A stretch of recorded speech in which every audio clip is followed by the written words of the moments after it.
I'm gonna come.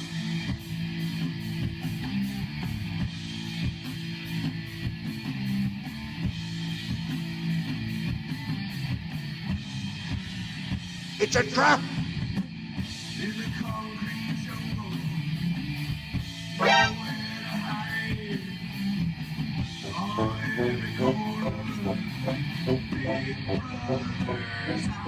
Shut the fuck up! Say Christ is Lord. Say Christ is Lord. Damn right. Why are you gay? You are fake news.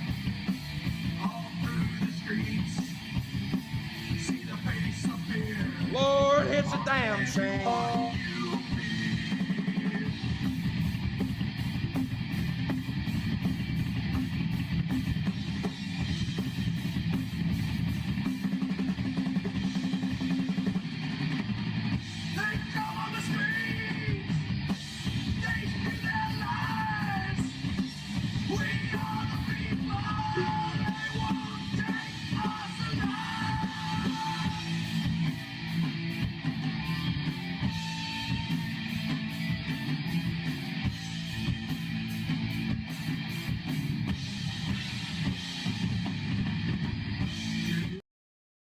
Ladies and gentlemen, feds and degenerates, cuckolds of all ages, it's that time once again. It's time for Mild's Culture Plate, and I am your host, Mild Kevin Miles.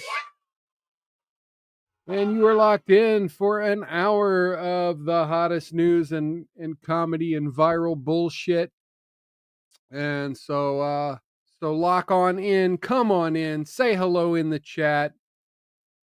And I'll go ahead and toast you with water, drinking the water tonight. I don't have the luxury of the holiday. Gonna have to keep it non-alcoholic for the evening. How are you folks doing? You having a good weekend? It is, by the way, it's Saturday, December 28th, 2024. And here we go. We're going to get right on into the news. Well, I don't want to do that story yet. Let's do this one first. Oh, go away. There we go. Okay, so how do y'all feel about Houston? We have a lot of stories about Texas on the show tonight. How do y'all feel about Houston, Texas? It seems like an interesting place, nonetheless. Let's watch this here little news clip here. Hopefully this is relevant to the story on the page here. Uh-oh. Where's the sound? Shot while trying to rob a critical condition at the hospital after he and other teens were shot while trying to rob a man in Northwest Harris County. Uh-oh. Ugochi Aloka joins us live from Rosslyn Street with more on how all this happened. And Cheryl, really a major with the Harris County Sheriff's Office, says a total of 4 boys ages 12 to 14 years old allegedly tried to rob a man at Willow Plaza Apartments, which is located directly behind us, right across the street from where we are now. Now that don't break into people's houses, kids. And started shooting after that happened. Now, one neighbor shares how he quickly jumped into action to try to help one of the boys hit. Why? I screamed out Why? to him, "Are you okay?" And he put his hand up in there and he screamed for help, and I went and tried to help. Bruce, what the hell? The kid's gonna try to rob you next. Bailey says at the time he had no idea an attempted robbery. Oh, okay. He had no idea the robbery A happened. few doors down from where he lives. My neighbor right here. Yeah, I'd probably help a across kid the way, bleeding out "Hey, too. are you okay?" And I told him, "Hey, this guy's down." And we got Sangland86 in the chat over on Rumble saying, "How does? How does?" Yeah. And welcome. call HPD or sheriff's department. I'm sorry, call the sheriff's department and the ambulance to come and pick the kid up. But of course, at that time, I didn't know it was a little kid. That kid, investigators know it's tell a us, little is kid. one of 4 boys. A man says allegedly tried to rob him before he shot 3 of them. My other neighbor came and held his hand and was talking to him and consoling him, trying to keep him alive.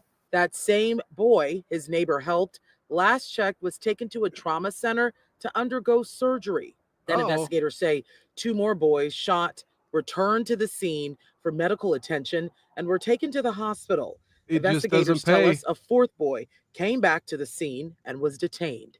Neighbors were troubled to hear that the Can I stop the video for just a moment? Let's look at this apartment complex. neighbors were troubled to hear that the boy hospital. Investigators tell us. You see this apartment complex? Is it me? Or is this type of housing going up everywhere in the damn country? Tell me I'm wrong. Plus, a 4th boy came back to the scene and was detained.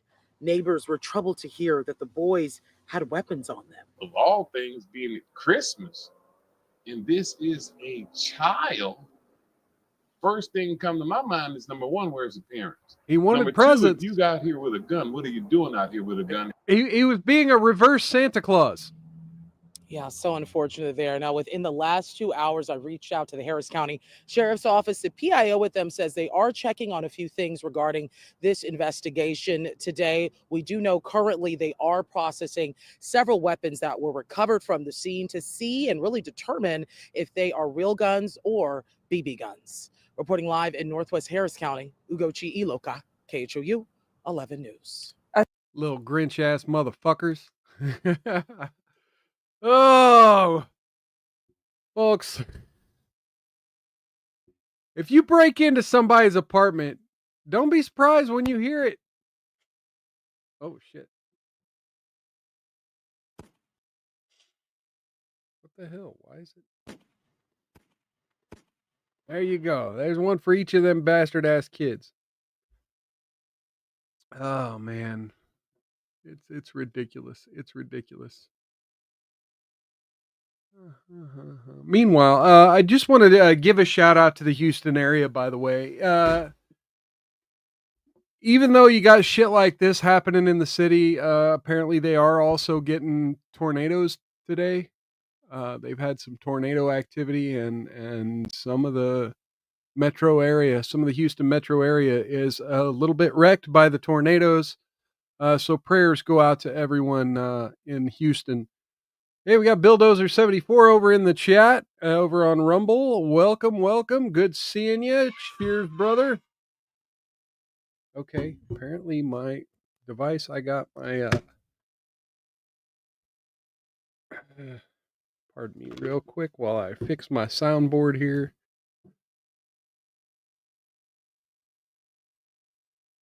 There we go, there we go. Got a little cheers for Billdozer. Good seeing you, brother. Yeah. So while we're in Texas, let's do this. Donald Trump applauds the blocked sale of Texas border wall materials. This is from The Hill.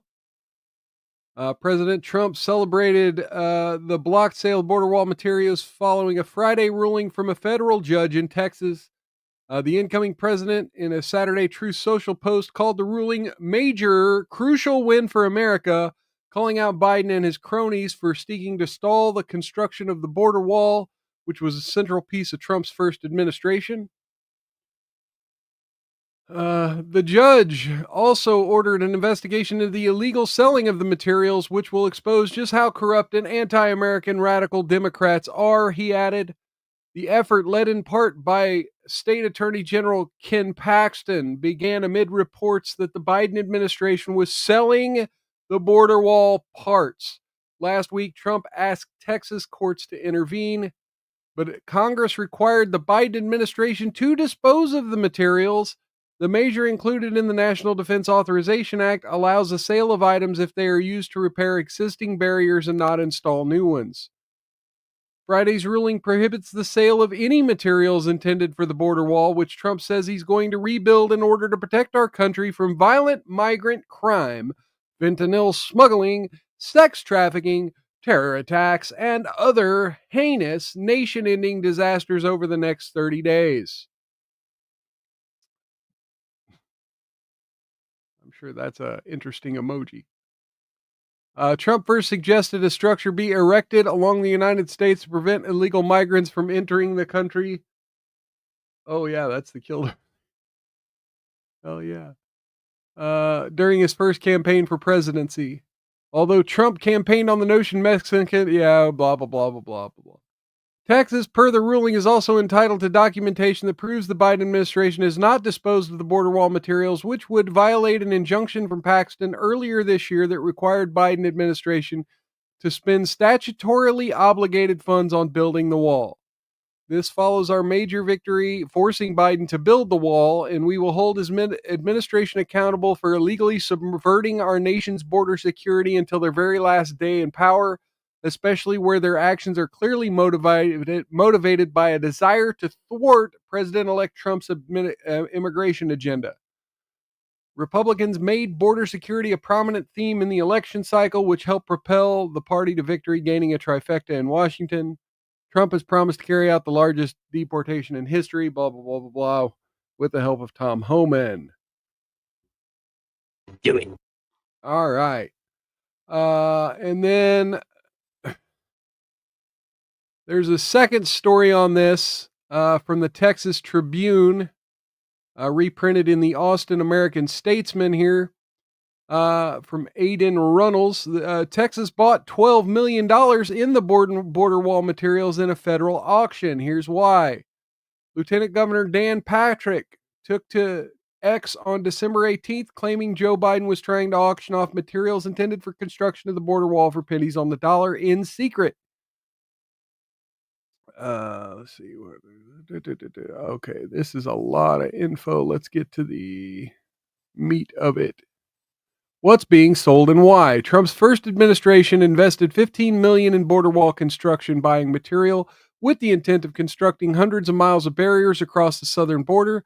Most of the construction replaced or updated already existing barriers, and today 140 miles, mostly built before the Trump administration, lines the Texas-Mexico border.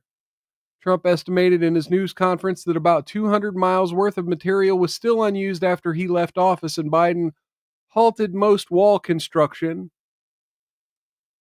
The plan for unused material was decided in 2023 when Congress passed the NDAA, and Republican lawmakers added a section directing federal officials to submit a plan to Congress on how to dispose of excess border wall material.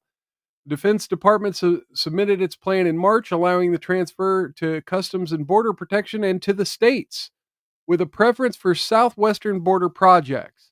Congress required that any materials received by states be used to maintain current border barriers.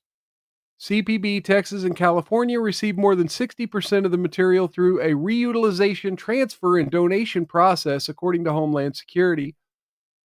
Patrick said in a Fox News interview that Texas also bought $12 million worth of the material during a summer auction, enough to build 4 miles of the border wall. The remaining 40% was sold in June to government and military surplus company GovPlanet, which moved the materials to Arizona in December and listed them for auction on its website. Some of it was starting bids of $5. GovPlanet had previously auctioned off other border wall material in 2023. Hey, we got Still Life over in the chat on YouTube. Cheers and welcome. Good seeing you. Good having you by. Good having you by. Still Life's asking where Cookie is and says, hello, Batman. Bill Dozer says, hit that like, repost, follow, and leave a comment, y'all. Yes, do all the things. Let me go ahead and throw that up for a few minutes. Trump said he spoke with Attorney General Ken Paxton about blocking the auctions. A day later, Paxton filed the motion we mentioned earlier. If border wall materials were sold to third parties, it is as if DHS took the congressional appropriation and gave the funds to a third party, contrary to this court's command that those funds be used solely for the construction of physical barriers, the motion states. The motion also requests that the federal government provide the manufacture date and original funding source for each of the wall materials sold to GovPlanet. Patrick said the materials on the auction block were not worth salvaging. The Texas Facilities Commission told us today that the material for sale was mostly junk, with most panels covered in concrete and rust.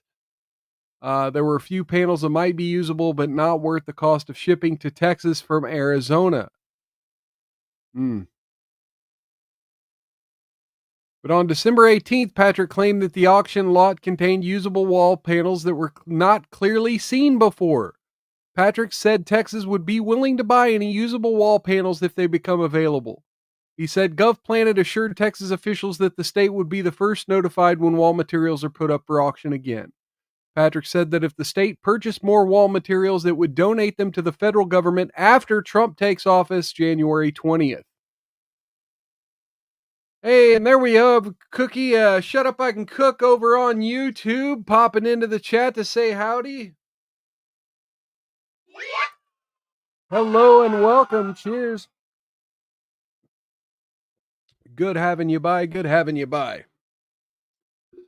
So we got drama around the border wall funding and border wall materials. Hopefully it all gets worked out by January and we can have our border secure. All right, should I do it? Should I get into the top story? There's a conservative civil war happening over on X. And I don't like talking about it because, quite frankly, everyone's an asshole, and my opinion is milquetoast. I'm a fence sitter, and I just think everyone's being an asshole about this. I never trusted Elon Musk to be a 100% conservative.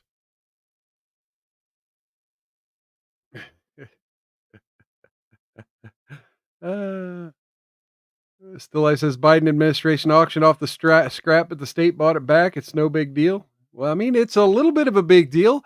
That was federal funds that went out the door, and then the state of Texas had to use their own money to buy it back.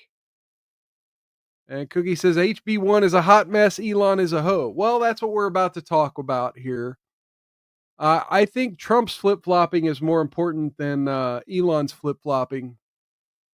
Hey, we got Cool Frog over on Rumble. Cheers and welcome. Good seeing you in the chat. Oh my. So I'm sure if you've been anywhere near the internet, you've seen the story. I guess there's a heated debate over the use of H-1B visas. And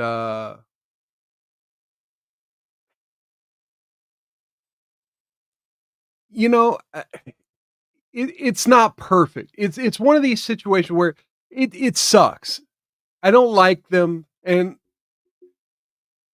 let me bring this up. So let's do this. Let's bring this up first. Okay, so here's a tweet from Nick Fuentes. In 2016, Trump said the H-1B program shouldn't exist because it's very unfair to American workers. Now in 2024, under the influence of Silicon Valley donors, he says he uses and supports H-1B. This is the definition of selling out. Cool Frog says, "Why are we being retainted?" I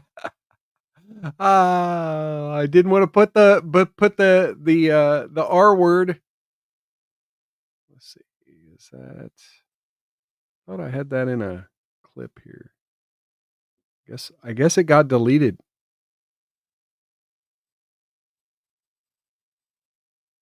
Oh well. Yeah, I can't put the R word in the title on YouTube, so Gay! Anyway, so here's what Trump had to say about visas before. Well, first of all, I think, and I know the H-1B very well, and it's something that I frankly use, and I shouldn't be allowed to use. We shouldn't have it. Very, very bad for workers. And second of all, I think it's very important to say, well, I'm a businessman and I have to do what I have to do, and it's sitting there waiting for you, but it's very bad. It's very bad for business in terms of, it's very bad for our workers, and it's unfair for our workers, and we should end it. Well, first. Well, okay. So, look, I've long said that my issue with immigration is an issue with illegal immigration, but that legal immigration needed to be reformed to work better. It needs to work more for families. It needs to work more for education. And this is the excuse that's being used for the H-1B. Oh, we just want to bring smart people over and give them training and education and have them enter the workplace. Yeah, bullshit. Education visas exist for education purposes. HB1 is essentially for cheap labor. And it's the same problem we have with illegal immigration. Now, I see a market for H-1B visas.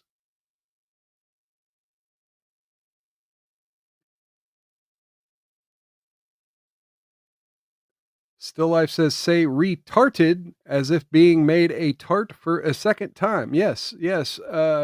Second tarted. Show Back and Cook says, yeah, Mild Elon called me and us a MAGA a racist and said, go F yourself and he will fight like never before for this. Well, look, what he was saying is you can't convince him otherwise. And to be honest, I have to respect that a little bit. Now, I don't respect him for calling people racist, calling people names, and there are definitely a lot of things around this that I do not agree with Elon Musk about. But I have to respect his position on it because, quite frankly, he's a migrant. Quite frankly, he made his millions by coming to America with a H-1B visa.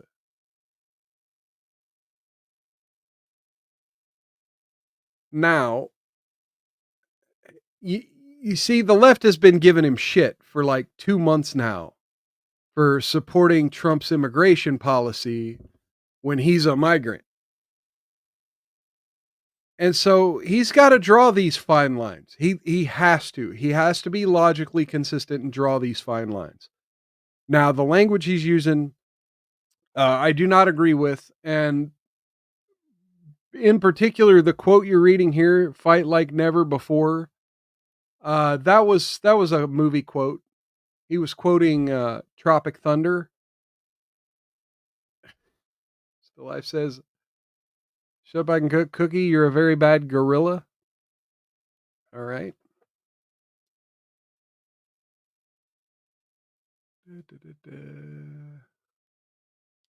But he did say things like this, and this is a tweet shared by Radix Verum here. These contemptible fools I'm referring to are those in the Republican Party who are hateful, unrepentant racists. They will also be the downfall of the Republican Party if they're not removed. And then the reason I'm in America with so many critical people who built SpaceX, Tesla, and hundreds of other companies that made America strong is because of H-1B. Now here's the quote. Take a big step back and fuck yourself in the face. I will go to war on this issue, the likes of which you cannot possibly comprehend. Bill Dozer says EB2 visas require advanced degrees and should be given priority. From what I understand, H-1B visas are routinely abused by large corporations and they can eat shit for that. I agree. I fully agree. Now that's exactly the notion I'm putting forth. But here's the thing. We as conservatives know that we have ideological disagreements with each other, with there's been this ongoing joke in the Libertarian Party is that the people who hate people the libertarians hate the most are other libertarians. Because we argue over purity tests and ideological disagreements.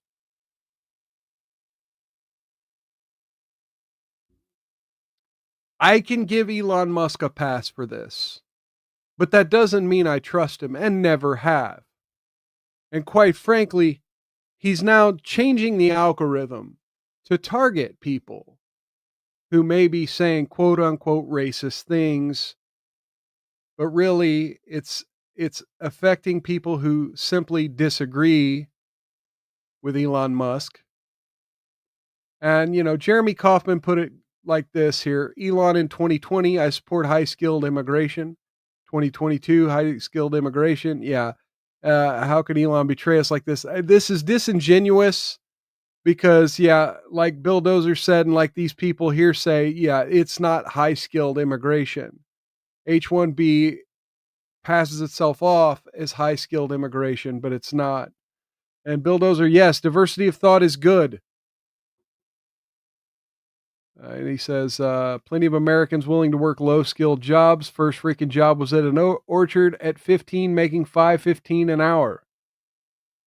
Shut Up, I Can Cook said, you hear this white boy immigrant, and then shut down immigration unless they are Einstein now. Americans are sick of it.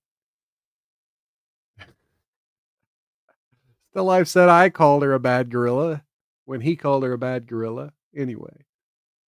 All right, so there you have it. I mean, look,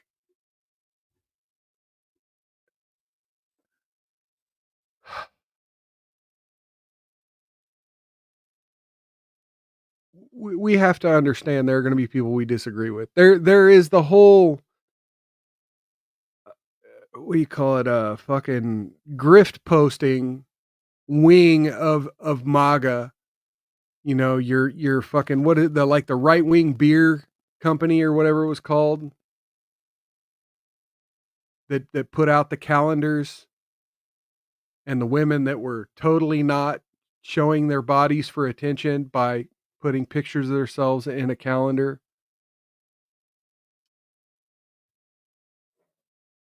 Conservatism is going to have people you're going to disagree with. You got to understand that they're going to exist, and they're not your friends, they're not your allies, but they're also not your enemy. You don't have to like them, you don't have to trust them, you don't have to support them.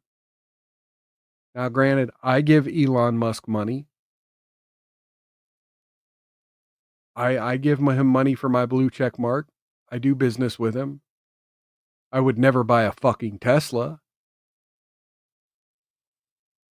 Hey, we got Coffee Crew Mocha in the chat over on Rumble. Cheers and welcome.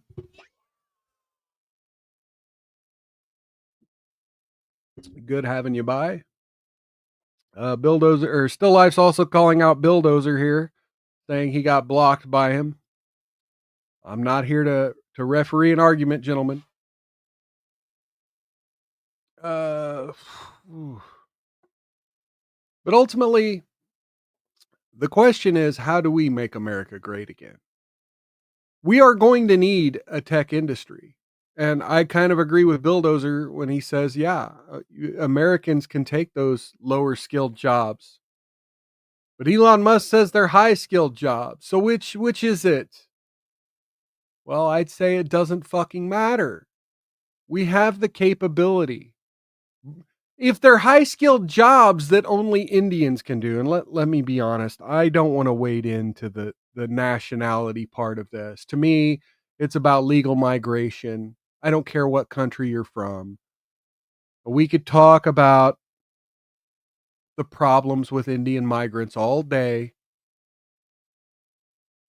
I'm sure there are lots of people, for various reasons, racist and otherwise,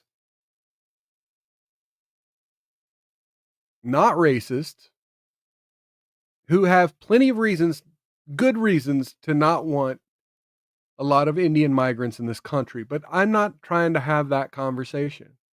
I don't care what country you're from. If you're from Canada, I don't want you illegally migrating here. And I don't want you legally migrating here for a job that an American can do.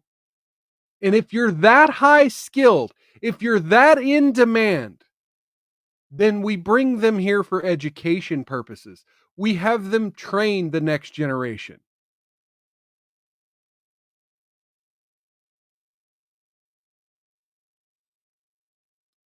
Again, I'm not going to click on any more between Bill Dozer and Still Life. Not going to referee that.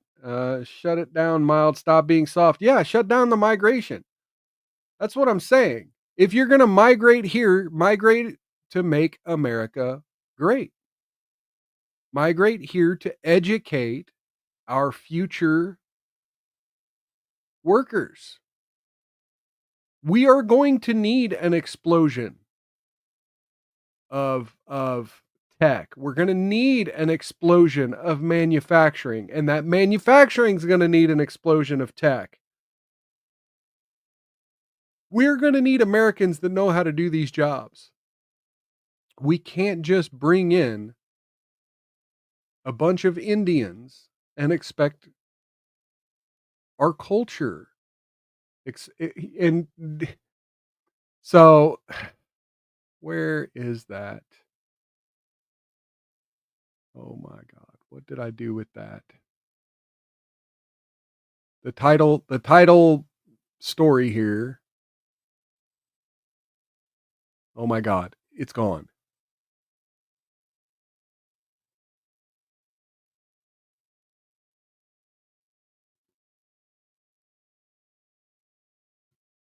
I'm missing a story. Oh, here it is. Here it is. So the down in the title, there were several news stories that referenced Elon Musk replying to this. That tweet has since been deleted, but this is the original tweet he replied to. So basically, the right split into two factions, tech right and the right right. And the tech right is like, hey, we need H-1B visa people to do the jobs. And the right was like, no, you need to hire Americans. And the tech right is like, but you guys are retarded. And the right is like, well, you don't train us. And the tech right is like, you can't out-train being retarded. And while all this was going on, we learned some people really don't like Indians. And Elon Musk retweeted this with pretty much and then deleted it.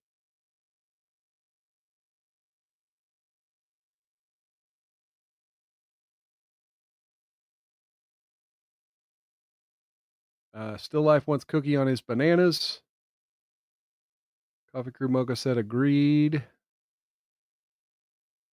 Cookie says, now you talking, Mild. All the tech IT at my last job, 98% were black men. Yeah, we need more black men in STEM. Culture is not equally to ours depending on the caste they are from. True. But again, that goes for many other cultures.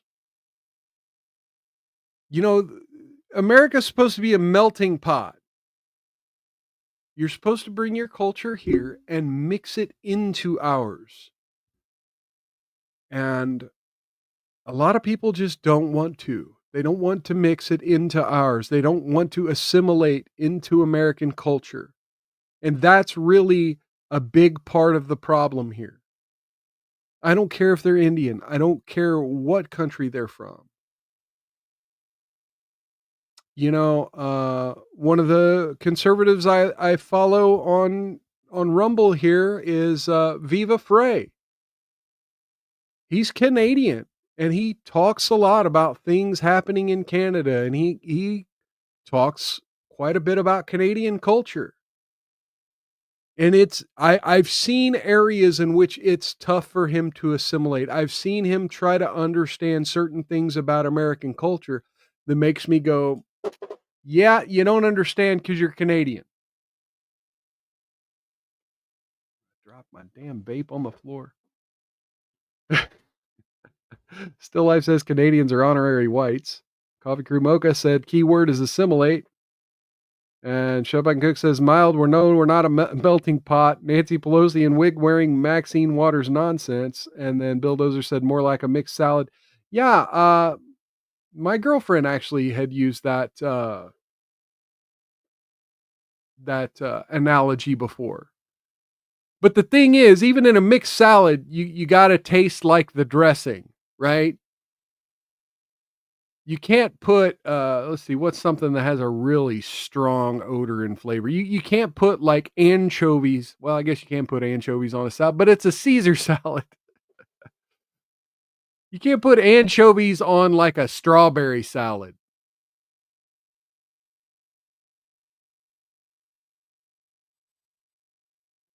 Still Life says, I'm melted enough, thanks.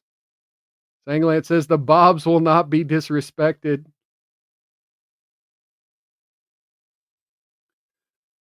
Oh, my. Bill Dozer says, in Borg voice, assimilate or die. Cookie says, Mild, the immigrants we importing hate America.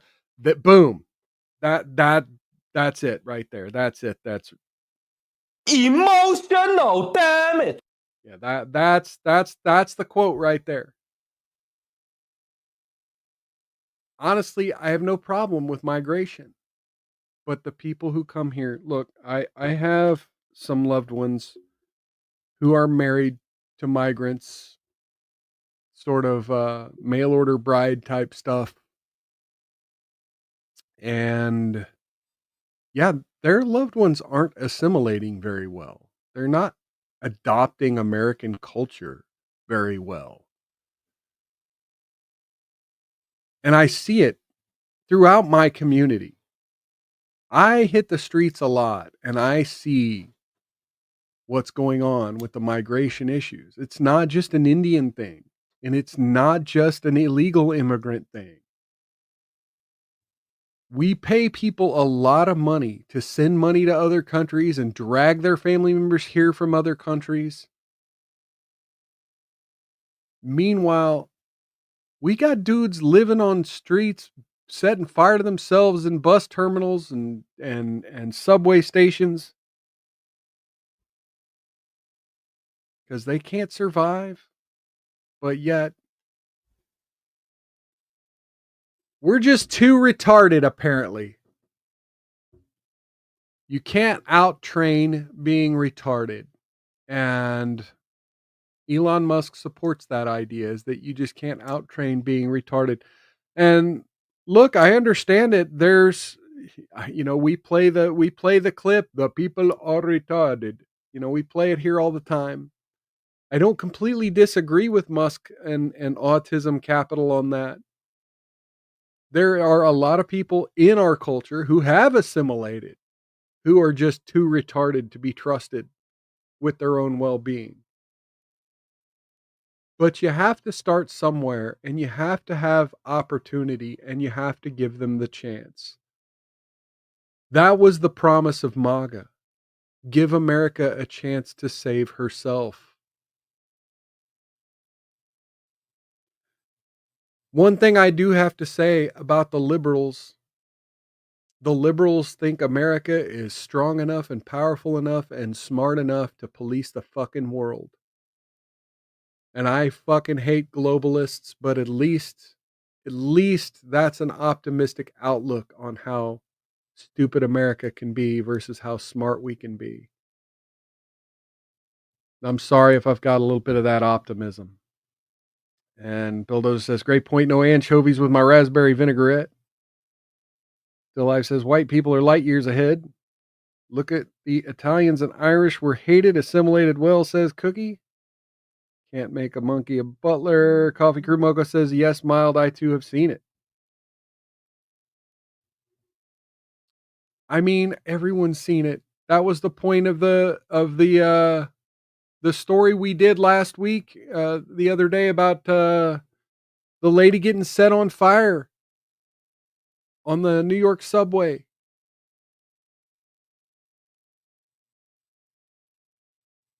Culture is not something, you can't out-train cultural retards. Anyway, let's move on from this somewhat. While I'm talking about people being set on fire in New York, we have a homeless man, age 67, now believed to have set himself on fire at Penn Station, sources say. Homeless man who sustained burns to both legs and his upper body after catching fire inside Penn Station late Friday is now believed to have set himself on fire. Police and MTA sources told the Post Saturday there's no evidence that a second person was involved in the shocking incident. NYPD officers are investigating the scene here in these pictures.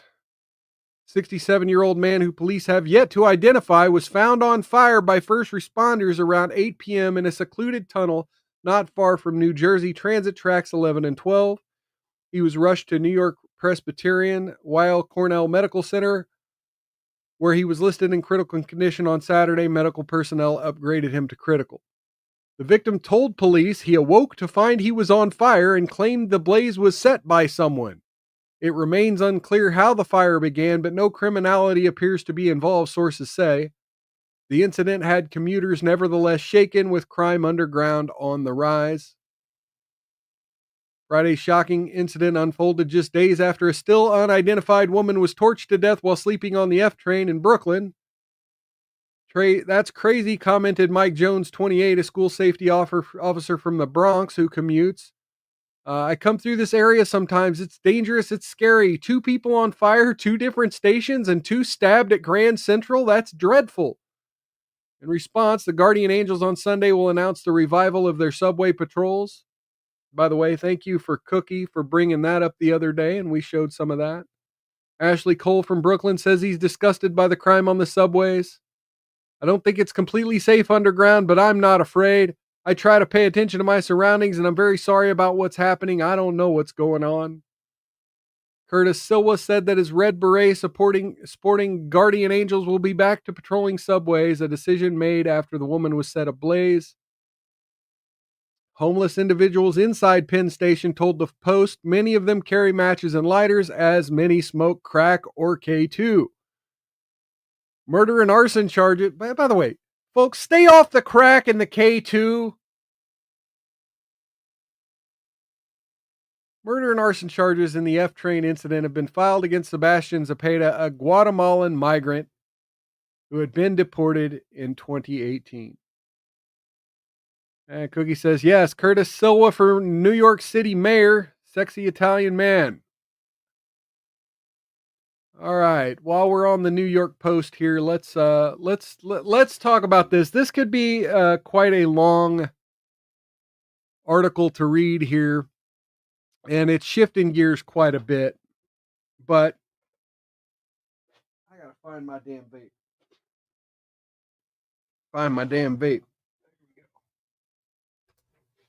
All right. I got my second vape though. Had to take my watch off too. So we're going to move a little bit from migration to DEI. And there's an interesting article on the New York Post that I wanted to bring up here. Wokeness is in retreat, but the NASDAQ's diversity rules show its awful stench will be hard to eliminate. Consider the curious case of the boneheaded NASDAQ diversity rules, edict by the stock market giant to force every company that lists there to choose a board of directors that stresses intersectionality, racial, sexual, and gender diversity as opposed to competence. Cookie says, I'm taking a sip of good brandy. No work till next week. Woo! Yeah. Sure, diversity is a worthy goal, but demanding outcomes in hiring through practices such as DEI is the most counterproductive way to run a business that woke mankind never thought of. Forcing it on corporate boards, as NASDAQ has been doing since 2020, is particularly scary, and now it's illegal. Boards perform a vital function of oversight of public companies and the C-suite. Making sure the CEO isn't robbing the place blind is what the law, established through Depression-era Securities Exchange Act, demands from its directors. NASDAQ turned decades of corporate law on its head at the height of so-called social justice movement. It came at a particular hysterical time in American history when the left tried to convince the country it was inherently racist because police killing an ex-con named George Floyd as he was resisting arrest. That was then. These days, sanity is returning and woke is in retreat. Courts are ruling that DEI is illegal. The Fifth Circuit Federal Court did just that, telling NASDAQ it will have to end this insanity. Yes, the ruling is a sign wokeness is dying, but it's not quite dead yet. The rules will likely find an afterlife because of a quirk in the disclosure system and the way the securities regulators might interpret the court finding, the Post has learned. Reminder, NASDAQ, like its main competitor, the New York Stock Exchange, is a stock market. It wasn't created to serve as a lefty NGO. One of its functions is to make sure people can buy and sell shares in an orderly fashion of the companies that list to trade there. Another is to ensure that listed companies follow basic corporate governance rules that protect investors, including hiring competent directors. Under CEO Adina Friedman, NASDAQ joined the social justice movement that was all the rage in 2020. She demanded that listed companies stock their board with directors who were not the target of progressive ire during that eerie time, aka straight white men. Each company, except as described below, must have or explain why it does not have at least 2 members of its board of directors who are diverse, including at least 1 diverse director who self-identifies as female and at least 1 diverse director who identifies as underrepresented minority or LGBTQ+, the Friedman-led NASDAQ said in its edict. Cookie says, what is Mild talking about? I'm talking about the stock market. NASDAQ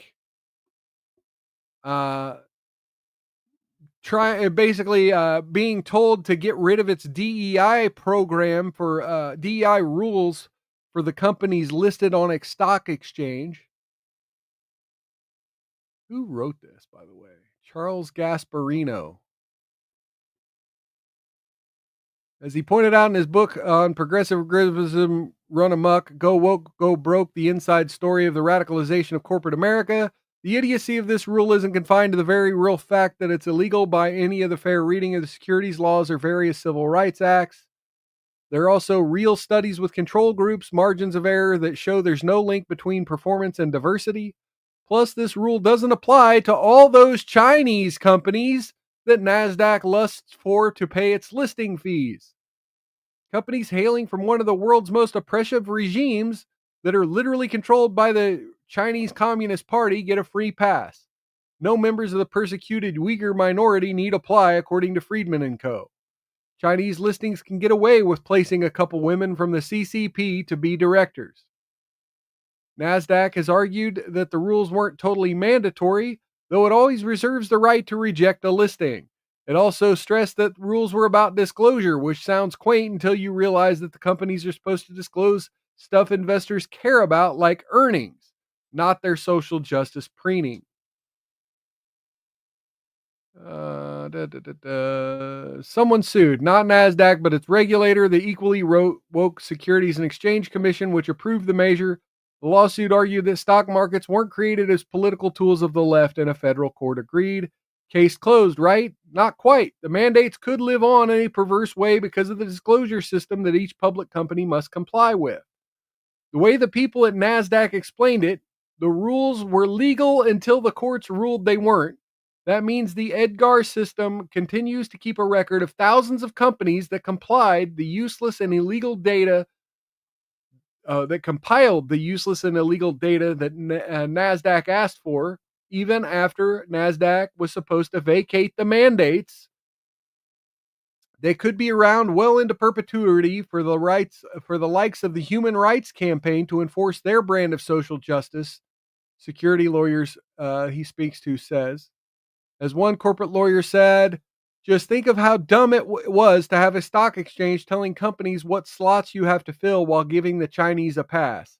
Then they will just sit there, which is even dumber. Cookie says she shared me on X and wants to know if Steve Bannon is married. I don't know.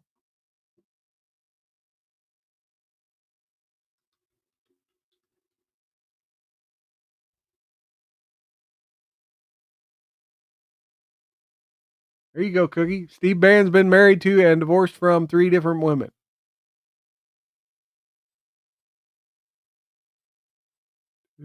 I guess he's divorced right now. From what this sounds like. Ex-wives. Okay. Fuck Distractify, by the way. They were just one of the first places I could.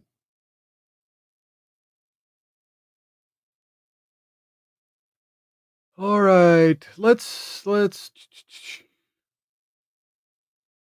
Woke. Okay, we done everything but this. Here you go, Cookie. Here's one for you.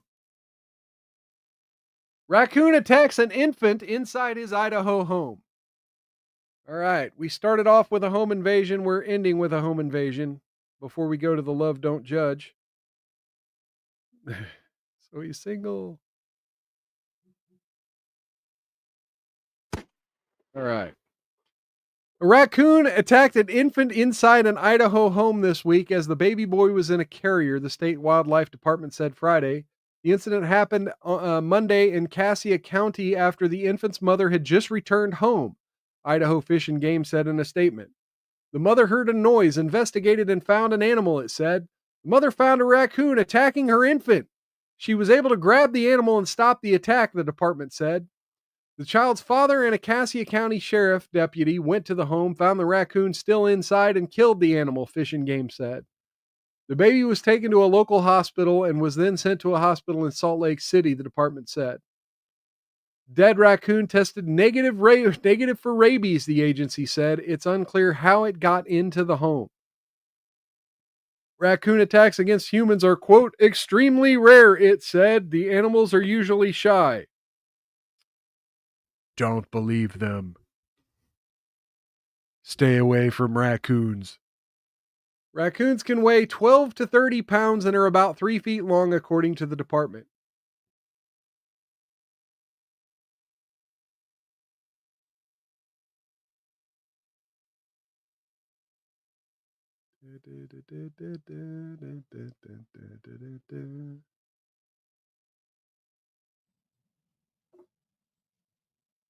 You guys want to see outside my house? This is most mornings. Check this out. Look at that fat sucker right there. I got to be careful letting my dog out in the morning because that fat sucker.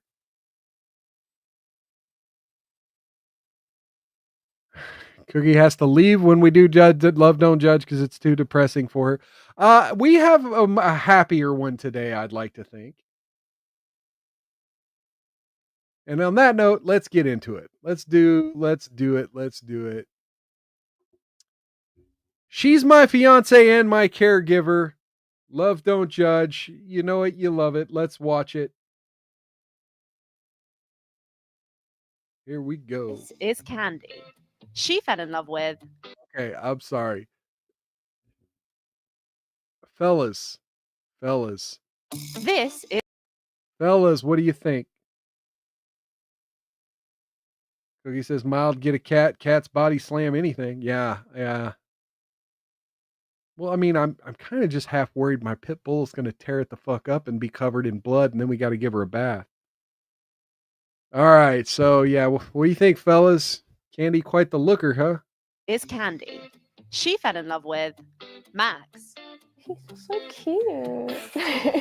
As an interabled couple, they're no stranger to tough. Interabled couple. Oh, it doesn't need to be a word. Judgment. There was the guy who asked me how much you pay me to be your girlfriend. Yeah. The most invasive questions that people ask are about toileting. Okay, now wait a minute. Now, I don't think that's an absurd question to ask because there are people who get like government subsidies to take care of their loved ones. So yeah, it's not unheard of that you would get some money for taking care of your boyfriend. I don't think that's a ridiculous question. Coffee Crew Mocha says nope. And sex. But just how far will they go to prove society wrong? All right, here we go. It was this hardest thing I've ever had to do in my life. Soul destroying. Still Life says redheads are where should not be wasted on. I mean, it's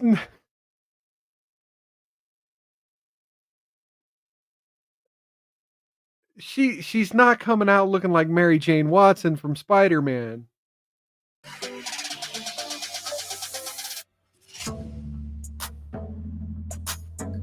London. British women are a typical mistake. Story of the PA and the disabled person fall in love. It's a classic. Oh, so she was in this before this. I think taking notes. When we got together, that's when I started to do the intimate things. The intimate things. I have several. Cookie, you think this guy's packing? You think he's packing? You're paying spouse to take care of you. It's not a relationship. Well, I mean, usually it's in addition to. It's to help supplement the family's income so someone doesn't have to work full time and they can be home to provide. And look, I don't like government subsidies of any kind, but it was one area that it's a little. Cerebral palsy. I've had it since birth. What that means, like on a day-to-day basis, is that I kind of need help with kind of everything. Every kind of physical thing I do. It hasn't affected my mental capabilities or capacities. Damn it, it has completely affected all my physical abilities. I need help with getting out of bed, brushing my teeth, helping me to get dressed, feeding me. At first, I didn't want you to do any caring for me.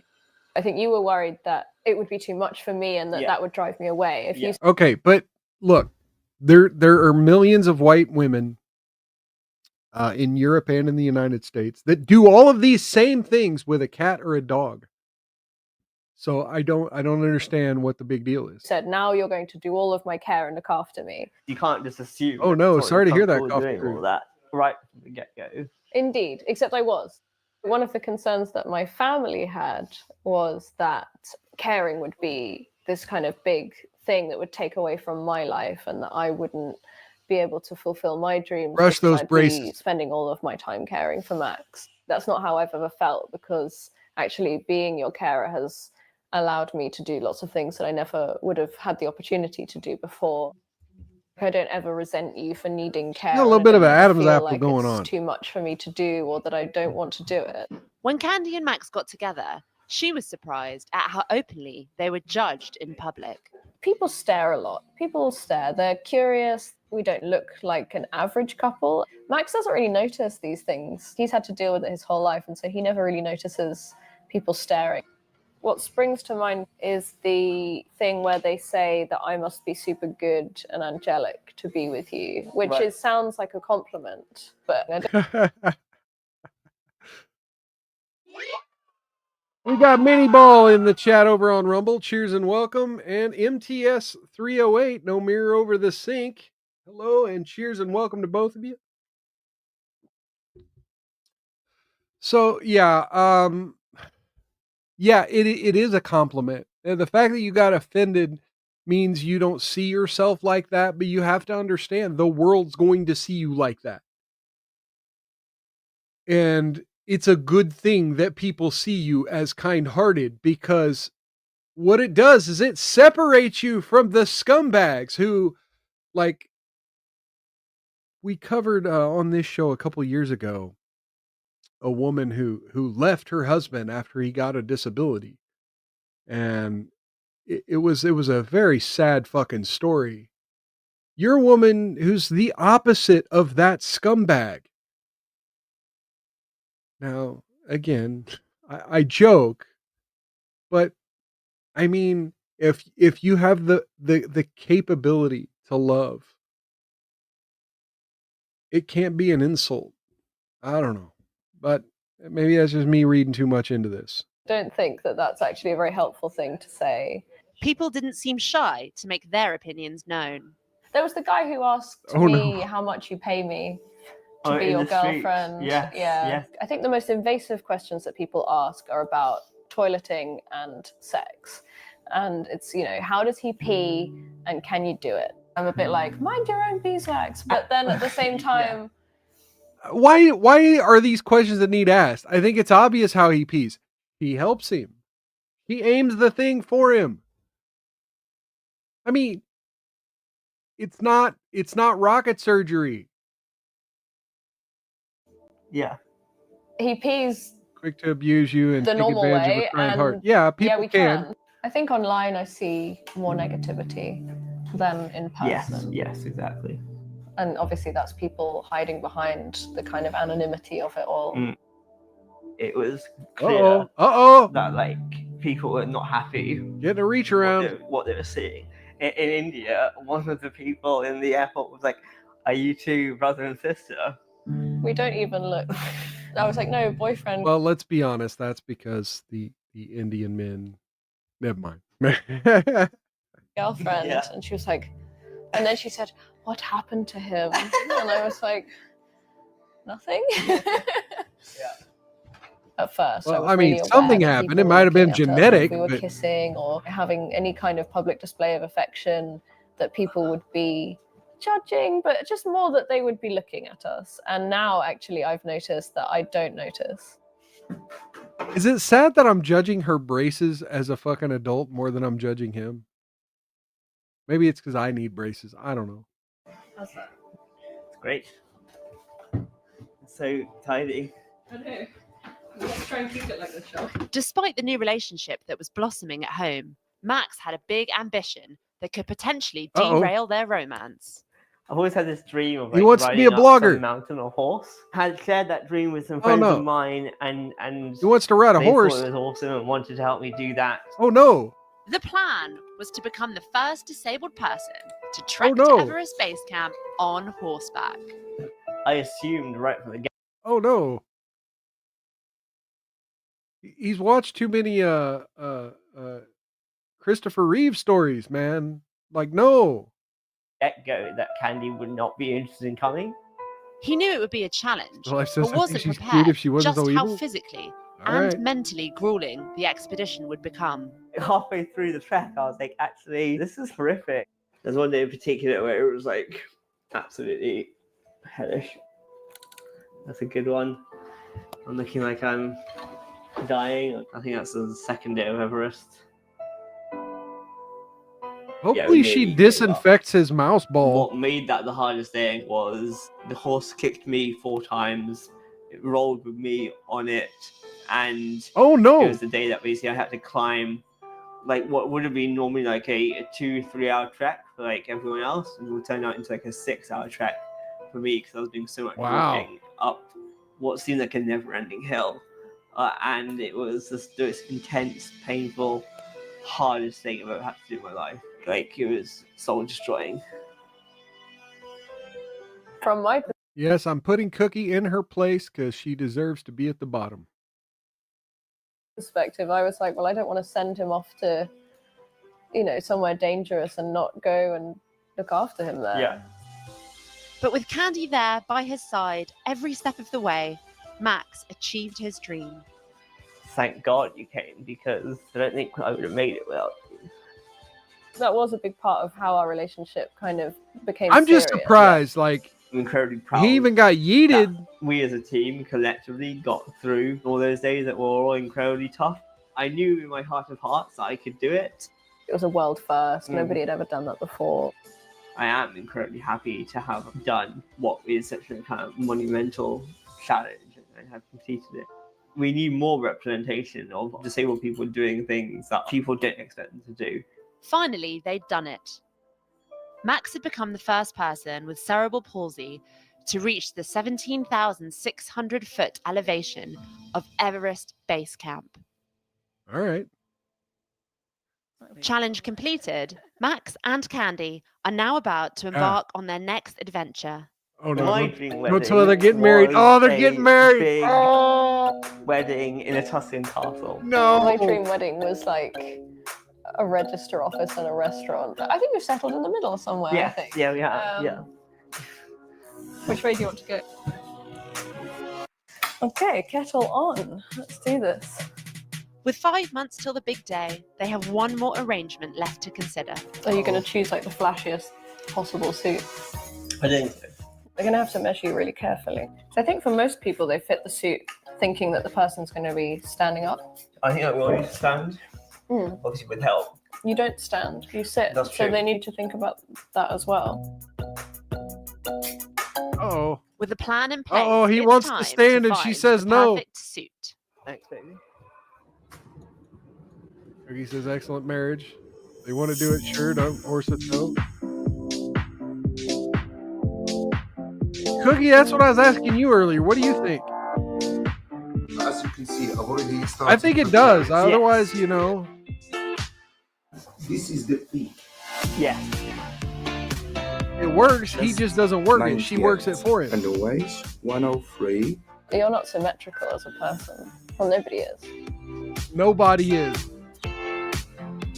Nobody is symmetrical. The back's clean. Back is clean, yeah. Okay. All right. With your linen shirt, you look a bit like a pirate. Measurements are done. Thank you. That was really good, guys. Well done. There you go. Thank you, Max. It was lovely having you. It was fantastic. Thanks Hopefully so much. she disinfects that pin. I thoroughly enjoyed that. Right.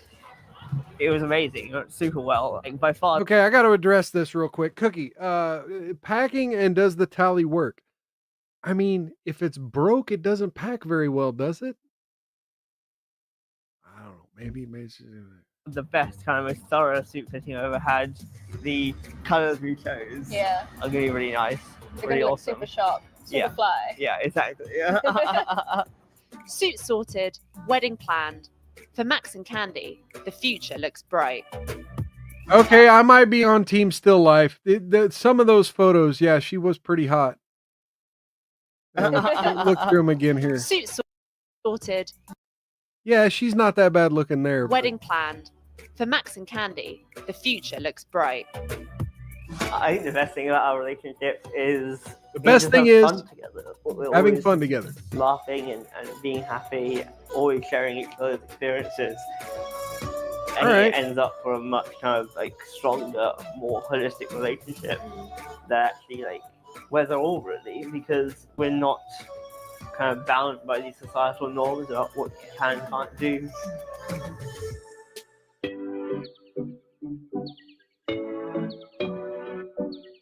Well, that was good. It was good to get a love story that was actually about the love. Cookie says she is cute, except for her teeth. Well, and again, that's why she got the braces. She's going to get that fixed, but a little bit of an overbite. I guess I can't make too much fun of her. She is pretty cute. And it's good to finally see a love story based on love and not degeneracy. Unlike this here on the screen here. All right. On that note, I've got to go have a good, fun time with my partner and enjoy the fun, loving times. And hopefully all y'all have, some sort of loved ones, even if it's not a romantic love. Hopefully you found love for the holidays. And if not, keep your head up. So we're going to be back New Year's Day here on Mild's Culture Plate. Same bat time, same bat channel, 6 p.m. Central. I may do what I did this week for Christmas and just go live early and do all my show prep live with you here on the stream for 2 hours. But right now I'm still on the let's do 6 p.m. Central. On your way out, please click that like button. Follow me if you're new here. Also, if you're new here, feel free to go back and watch a second video. I've got some really old videos that have some pretty interesting single topics. I don't do that as much anymore. Maybe we ought to do that for New Year's Day. Maybe I ought to find a whole single topic and dig up something to watch. I don't know. I'll think about it. I've got a few days to think about it, but we'll be back on New Year's Day, 6 p.m. Central.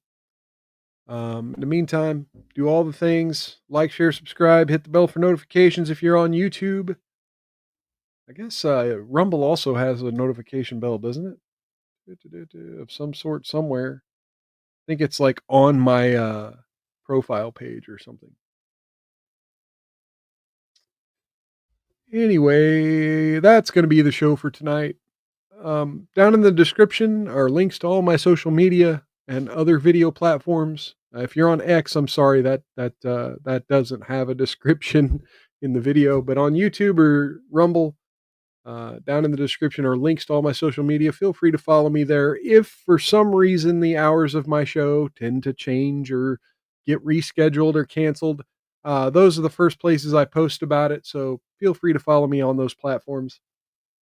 Until next time, again, peace to Cool Frog. Mini Ball says thank you. And yeah, everyone who showed up today, big love and big thank you. Come on back next time. And until then, take care of yourselves and each other. Outlast the haters.